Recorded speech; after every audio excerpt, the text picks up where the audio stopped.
Hello there, I'm Brit and I'm broadcasting out of the UK. Welcome to my channel. Today I wanted to do another relationship um, video because I remember even as a young woman how many times my partner used to say how my girlfriends influenced me, and I used to say, listen, I've got my own mind, I can do whatever I want, I don't listen to them, I don't care what they say. But, when you're young, you don't really realize the influence that other people have. And you don't realize how you might be just that little, when something just starts niggling at you, something that you hadn't thought of before. But when somebody brings it to your awareness, it makes you think about it. And I think back in the day, I think that is what a lot of men were concerned with when they used to say that to their women. They were aware how influenced a lot of women can be. They were aware how validated we need to be by our friends and our family members. And they knew that what our parents or friends said would have an impact on our decision, especially with regard to our relationships. Because if you think about it, friends and family, you've known them from a hell of a long time. And usually with relationships, they're relatively new when people are interfering with them. So that's why I decided to do this video, because I got a comment from a man who said that he was in a good relationship. His girlfriend was influenced by her friends, and in the end, it resulted in the demise of his relationship. Now, when you think about relationships, why do people interfere with them? Whether it's girlfriends, whether it's family members, what gives anyone the right to interfere with your relationship under the do good banner? A lot of people think that they have your interests at heart, but do they? A lot of people who interfere and think that they know what's best for you, is it really that they know what's best for you, or is it narcissism?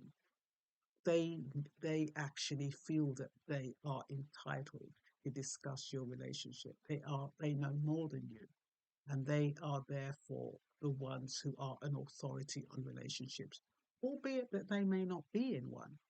But they seem to think that they are the authority and you can do better. Or, what are you doing with him? Why isn't he doing this? Why doesn't he take you there? And when you have that constantly in your ears, it must have an effect. And as much as women will say, listen, I'm not influenced by my friends, I do what I want to do, I think it plants the seed of doubt and fear. And that's what we've got to be careful of, especially today when relationships are so fragile. Is your partner really as bad as they say?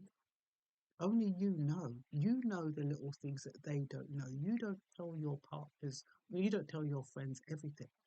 So they don't know the type of man that you're with. They don't know his good points. They might see him at home, they might see him not dressed up. They might pop over and see him on his games. Who knows what they see him doing? The fact of the matter is, they come in, they make a judgment, and yes, they might think that they have your interests at heart, but do they really? When they've interfered and that relationship is broken up, and you are unhappy and sad, and they've gone about their business, you're left picking up the pieces, wondering, why did I listen to them? It's different if you're being abused in a relationship, if somebody's beating you up, if somebody's financially abusing you, or physically or emotionally abusing you. That is totally different.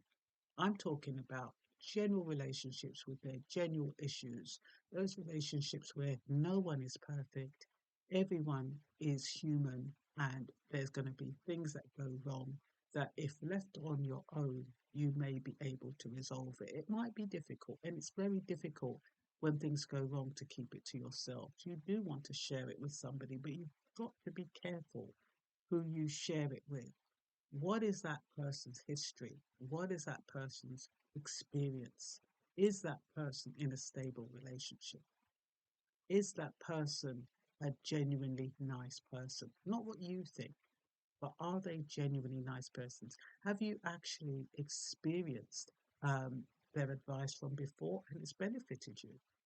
If it has, then all well and good. You know who has got your back. You know who is interested in you.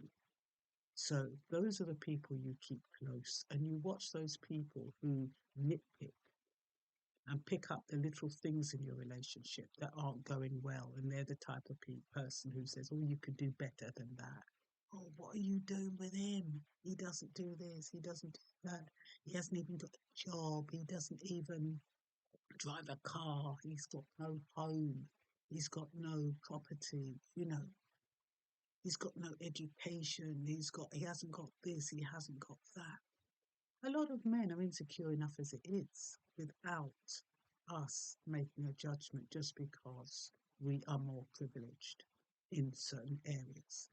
So all I'm saying is just be careful about the advice you take from whether it's friends, female friends.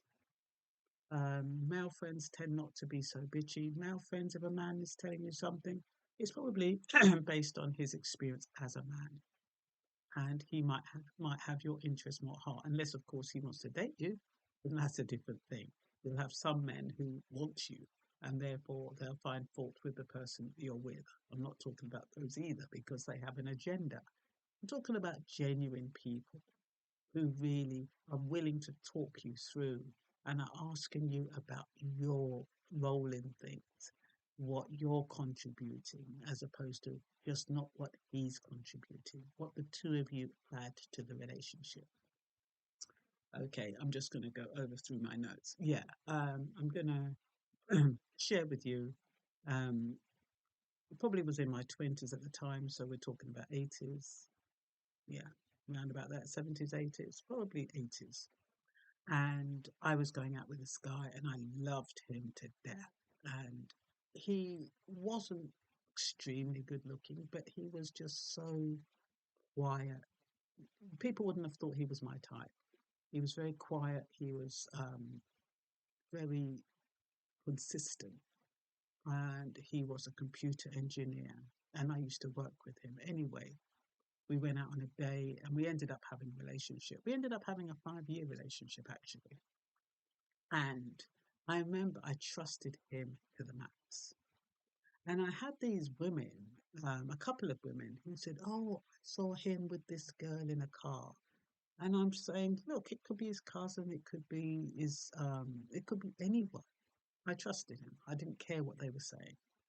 Anyway, they kept on, "Oh yeah, it wasn't his cousin. I saw him holding her hand. I saw him doing this." And I'm like, look, I don't want to know. As far as I'm concerned, I trust him. He's not going to do that to me. He's not going to see somebody else, because he was so quiet as well. I just thought, when they say "Mekiama chance," yeah, he was very, very quiet. So anyway, I took no notice of them. And then maybe about 4 or 5 months down the line, he went in the hospital with tonsillitis, and I went to visit him. And when I went to visit him, there was a girl at his bedhead, and he was playing with her coat. And I thought, was strange. Still didn't kind of dawn on me. He wasn't playing with her coat at that point. He was just talking to her. But I just thought, could be a family member. It could be anybody. Anyway, I remember saying something to him, and I asked him if he needed anything. And then I went to walk away. And then somebody said, "Turn back." And when I turned back, at that point, he was playing with her coat. And I said to him, "Are you having an affair?" And he looked kind of shocked, and she looks kind of, I don't know what her expression was. But it dawned on me that something had been going on. My point is that I found out myself. I didn't need people telling me what they'd seen, because it doesn't help me. It doesn't help anyone, I don't think. I might be wrong. Some people, they get angry when their friends don't tell them when their partners have been seen with another woman.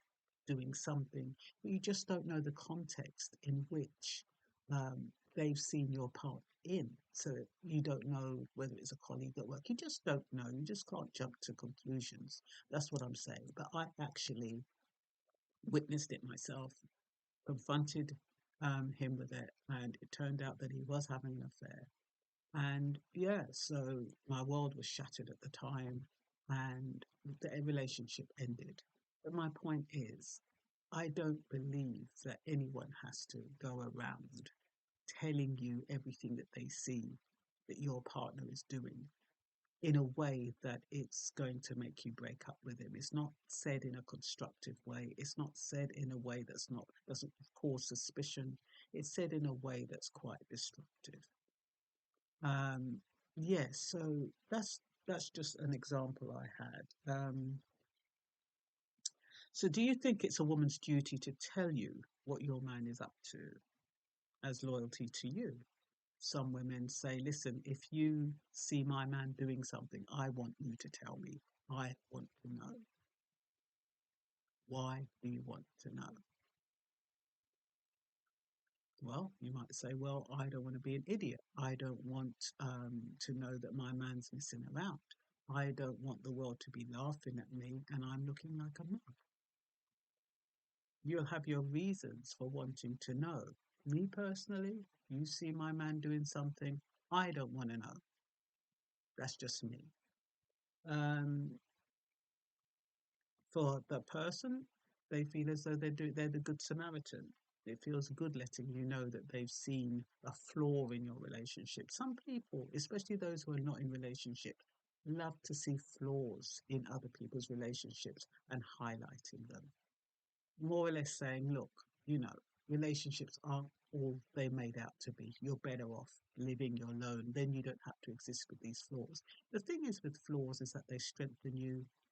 When you manage to overcome them, they build up your resilience. And it's those flaws that make you into a better person and it makes the relationship stronger. Our parents didn't go through life without flaws, without arguments, without seeing their husbands or their partners being unfaithful and trying to get over that, whether it was for the children, whether it was because they needed each other.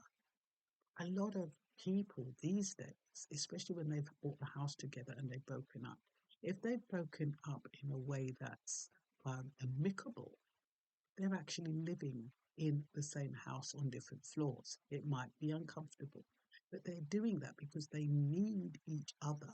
They need the support of the other party. And you'll find that a lot of people are doing that now.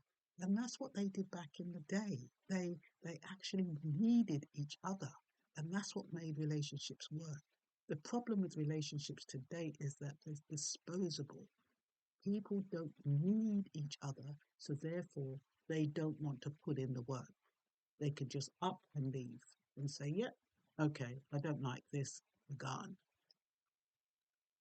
But when you find that you need somebody, you're more likely to put in the work. So um, when these women are telling you about your relationship, um, sometimes it's because they don't want you to be deceived. And as a woman, they don't want you to know. It could come from a genuine place.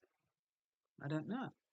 A lot of times it is coming from a genuine place. They genuinely wouldn't want to be deceived themselves and they don't want to see you deceived. They don't want you to, your make, the thing is, what makes them even more madder is that you're making out like your relationship is the bee's knees and you're so much in love and your man is the best thing since sliced bread. And they're looking for flaws. They're like, no, no, no, it can't be like that. There must be something wrong with him. And some women go out of their way to look for things that are wrong with your man.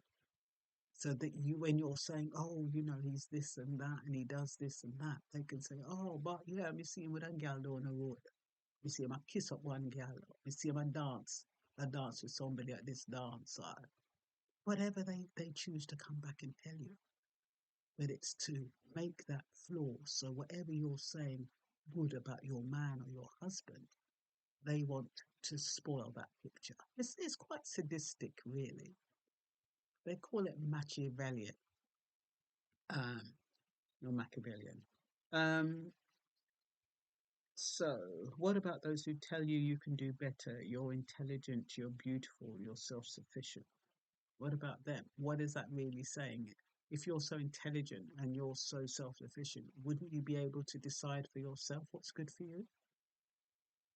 You have to be wary about people who come onto you with those kind of comments. Um, there are those that say, "Oh, if he doesn't have a job, kick him out. What's he doing in your house, taking advantage? Blah blah blah blah blah." Once again, sowing the seeds of discontent, making you unhappy, and start questioning yourself. Um, why do they highlight how your partner fails to meet your important needs? Wouldn't you know whether or not he does that? How do they know what needs you have that need to be met that your partner is fulfilling? They don't know. They're just looking from an outside view, aren't they? How important is it that your friends, family approve of your partner? I know, you know me, I'm a avid watcher of Love Island, and so they often saying, look, if my mum doesn't approve of you, it can't work. If my dad doesn't approve of you, it can't work. If my siblings don't approve of you, it can't work.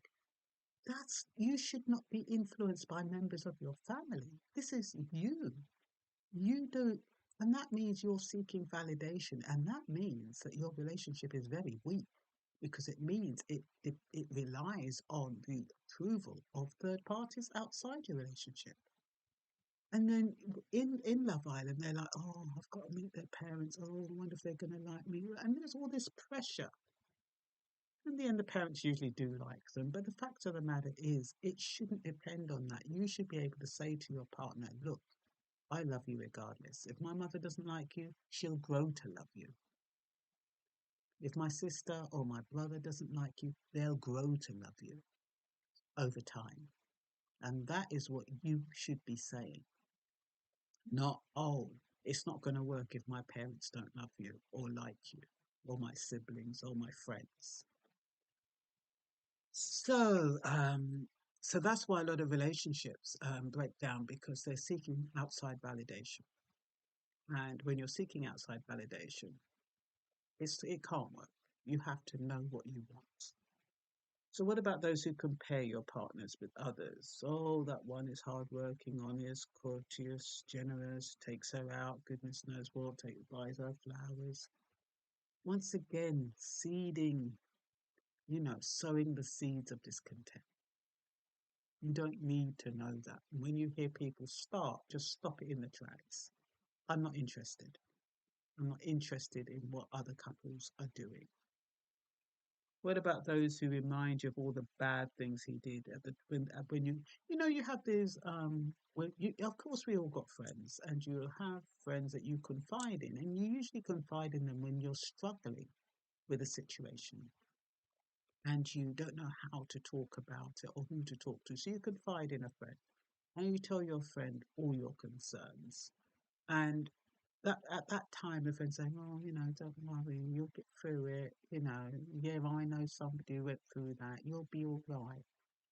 And then you are all right based on that encouragement. And then down the line, they start bringing up all those things that you shared with them in confidence, and making it something that he should be punished for, or the relationship should end for. So you have to be it's very, very careful. It's about knowing yourself, really. It's about knowing yourself and knowing what you want and who you want in your life. Once you know that, nobody can sway you. Um, what about those who offer solace, care, and concern that your partner is meant to show to make you feel you don't need a man? Yeah, you'll have those friends who seem to be the be all and everything. They do everything for you. They're there, you can call them whenever you want to. You want to go out, they're there for you. You want to go for dinner, they're there to go for dinner with you. And in fact, they actually fulfill the role of a partner. And so it kind of makes you think, oh, why do I need a partner? I've got Mary, I've got Susan, I've got Jill. I don't really need a partner. My friends fulfill that role. But then one day they find a partner. You're left on your lonesome, girl. Anyway, according to Psychology Today, They say sadistic people may enjoy negatively interfering in a friend's relationship because it harms the disliked romantic partner, and harm experienced by a loved one may be collateral damage. It goes on to say narcissistic friends or family members think they know what is best for you and feel entitled to negatively influence your relationship if they don't like your partner. Some friends just don't like your partner for whatever reason, and so they dig holes all the time. Many of us might not like our friends' partners, but would we be so arrogant enough to tell them so? Would we dare tell them that they could do better? Of course not. If we care about our friends, we respect their choices. If they are being physically abused or enduring an otherwise unhealthy relationship, then maybe they need to be referred to counselling or for other help. But just because you don't like the partner, because he doesn't take his girlfriend out for dinner or doesn't do enough, doesn't empty the bins, doesn't walk the dog, doesn't pay for your nails, doesn't do the shopping or take you out for shopping, doesn't mean it's a license to break up the relationship. So why does anyone feel that they have the right to voice their opinion about the partner you have chosen? Many who do are not even there when they mash up the relationship. You see a man with some other woman, maybe even your friend, the same friend that tell you to mash it off, and he's not taking you back regardless of how you apologize, or he takes you back to get revenge, and then he dumps you. How many of you have a girlfriend who tells you that there are better alternatives to your current partner? Be careful who you take advice from. What is their agenda? What is their lifestyle? What is their history? What is their experience? Be wary when women want to interfere in your romantic relationship. Men do too because they want you, but by and large, do what you can do to reduce their influence before it's too late. Communicate with your partner, document his good traits, believe in your judgment, and fall back on that when you need to. And that's all for now. Bye.